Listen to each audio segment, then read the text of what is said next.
here's the situation. I'm a Buffalo Bills fan. It's how I was raised, it's a part of me, and the magnetism of Josh Allen is undeniable. He is absolutely excellent at football, he seems like a very genuine person, and let's face it, he's cute as a button. So naturally, I was eager to watch the AFC Championship matchup between the Bills and the Chiefs.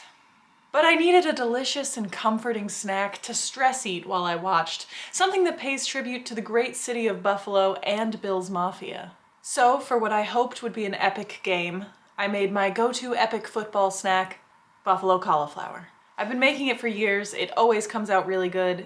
It's a crowd pleaser, much like Joshua Patrick Allen. For the unfamiliar, in case you have no idea what's going on right now, Buffalo is famous for its buffalo wings, and this is a vegetarian spin on it using cauliflower instead of chicken. Now I'll show you how to make it. It's very easy to make, almost as easy as the refs make it for Kansas City to win every year.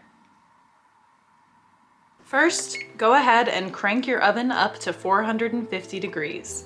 I'm going to be wearing this Bills bracelet throughout the video because I was excited, but don't worry, I have learned never to be excited ever again. So let's cut off all these leafy stem parts of the cauliflower, but leave the core of it intact for now. Once that's done, I'm going to start breaking off nice meaty florets. I want them to be pretty big so each cauliflower wing is substantial. I find that leaving the core intact and just breaking them off or slicing them off from the bottom leaves you with hearty florets that look nice and are ideal for handheld snacking. See what I mean? Look at that. They're gorgeous. Set the cauliflower aside for now and grab a medium mixing bowl to make the batter in. Start by adding roughly 3/4 a cup of all-purpose flour. I am pretty relaxed about how precisely I measure this out, as you can see. Next, garlic powder. We'll use roughly a tablespoon of this. And then onion powder, about a tablespoon as well. Then cumin, let's throw a very messy teaspoon of that in there. Then paprika, same thing, about a teaspoon. And now I'm going to add unsweetened almond milk. You could use any non-dairy milk you like, as long as it's unsweetened. The sugary stuff would taste gross in this. Add 1/2 cup of the almond milk, and then 1/2 cup of water as well. And now whisk to combine. Just make sure to work out all the clumps so your batter is nice and smooth. This is the point where I realized I forgot to add salt and pepper, so I'm going to quickly do that and whisk it in. And now we're ready to coat each of our cauliflower florets in the batter. I like to do this with tongs. Just dip each floret in there, get it nice and evenly coated, let some of the excess drip off, and then place it on a baking sheet lined with parchment paper. You want the batter to be a little drippy, but not so thin that it doesn't stick to the cauliflower. You can always stir in a little more flour if your batter is too watery, but I'm feeling pretty good about the consistency of mine at this time. Try to make sure to get batter into all those little nooks and crannies of the cauliflower. Well-coated cauliflower makes for a much more delicious bite once these are baked. And these are looking great. As you can see, I have some drippage, but not too much. So we're ready to put them in the oven and bake at 450 degrees for 25 minutes. While your battered cauliflower is in the oven, it's time to start thinking about sauce. You could make a simple homemade buffalo sauce using 1 cup of Frank's Red Hot and 1 tablespoon of butter.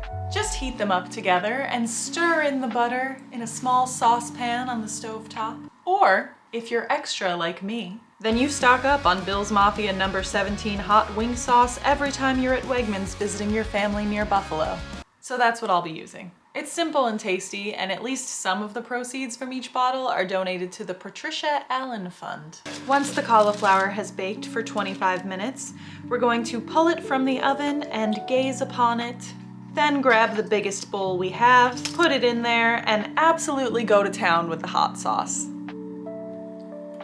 I did 1 coating, stirred it up, then decided I needed more.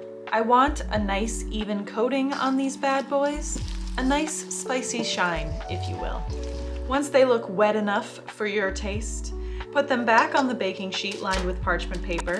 You can just reuse the same parchment, and bake for another 25 minutes at 450 degrees. While you wait for these to finish baking, it's a good time to prep whatever you want to serve the buffalo cauliflower with. In true buffalo fashion, I purchased some vegan blue cheese dressing and poured it into a little bowl. Blue cheese dressing with wings and pizza is a buffalo thing. And I also chopped up some celery off camera.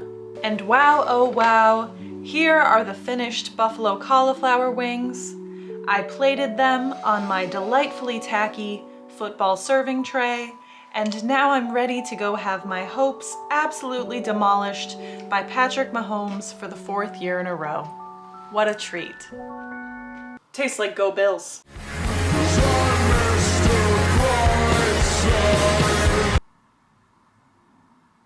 A great opportunity squandered? Absolutely. A crushing blow? Yes. Will I get over it? No. But life goes on. Not for me. A great opportunity squandered? Absolutely. A crushing blow? Yes. Will I get over it? No. But life goes on. Not for me.